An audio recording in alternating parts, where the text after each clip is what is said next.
Jürgen, your reaction to an extraordinary victory by your side today? Yeah, what can I say? Did I expect that? No. But what we did in the last third today was absolutely insane. In the first half, how we pressed them high, how we won balls, how we, yeah, get the balls in the right areas, played from there, scored wonderful goals. And we actually in half time I really told the boys we have to play better because we gave not in the last third but all the rest. So it was like we started incredibly well, and then again we stopped playing football. It's when Ali chips the balls, we have absolutely no mechanism for that. So like long ball there and then. So what do we do with that? But it's only because we don't show up and want to play. So. And obviously then scoring the fifth goal.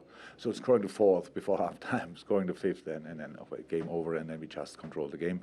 And it was not about scoring more or whatever, just we tried getting without injuries out of the game, but didn't work really well. But that's it.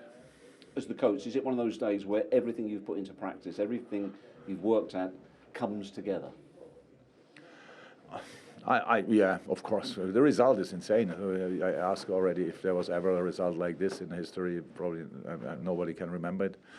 And it will take a while if it ever happens again. So it's special. We always wanted to write our own story in this club, and the boys put a nice piece in the book of this team tonight. Well, I can tell you, it's Liverpool's biggest win for nearly 100 years here.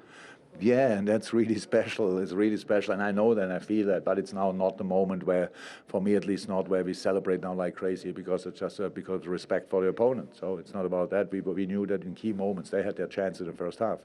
Fernandes, I'm not sure if it was even maybe the first chance when he was through and didn't hit the goal. So I know that we were in these moments lucky, and obviously United is not in the best moment. In other situations, when they are flying, then they score these situations off, and the game can go in a different direction. But that's football, and you have to be there when you are needed, and that's what the boys were. The negative was the two injuries you picked up. How are James Milner and also, of course, Naby Keita?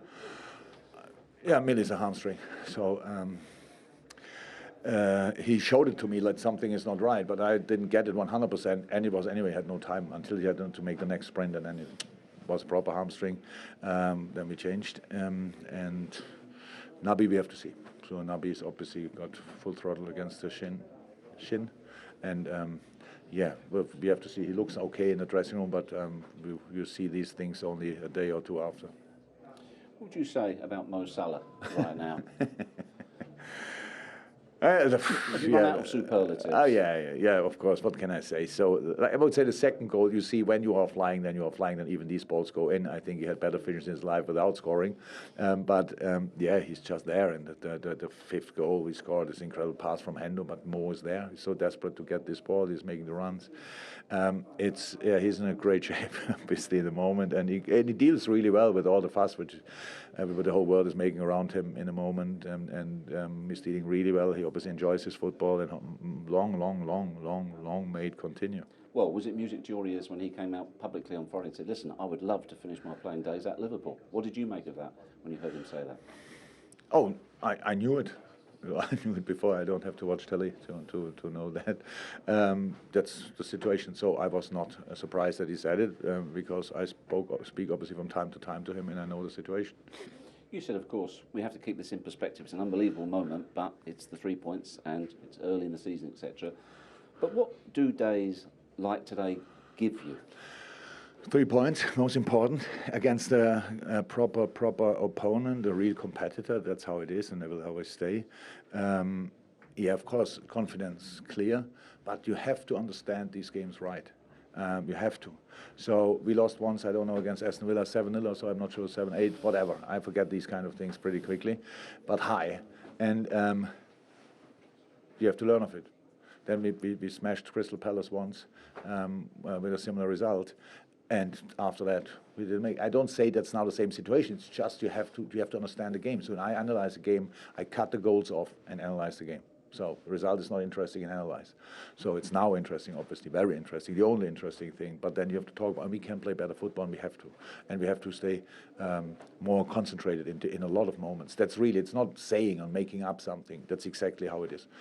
But 5-0, and I told her I couldn't be happier. I couldn't be happier because it's incredible. You're being part of this team and of this group in this moment, this club in this moment, winning 5-0 is absolutely exceptional, and we understand in the right way, but still absolutely outstanding. Okay, last stat for you. Your 200th win as Liverpool manager and your fastest manager to reach 200 victories. Okay, that's wow. That's a big one as well. But thank you very much. When we speak now about that, and I understand myself as a very positive person, I have a few absolutely defeats in my mind, which I thought they were absolutely not necessary, to be honest. But we won today, so we drink then always a beer on the way home. And that when I drink the beer, I will think about that as well. So it's obviously a nice achievement.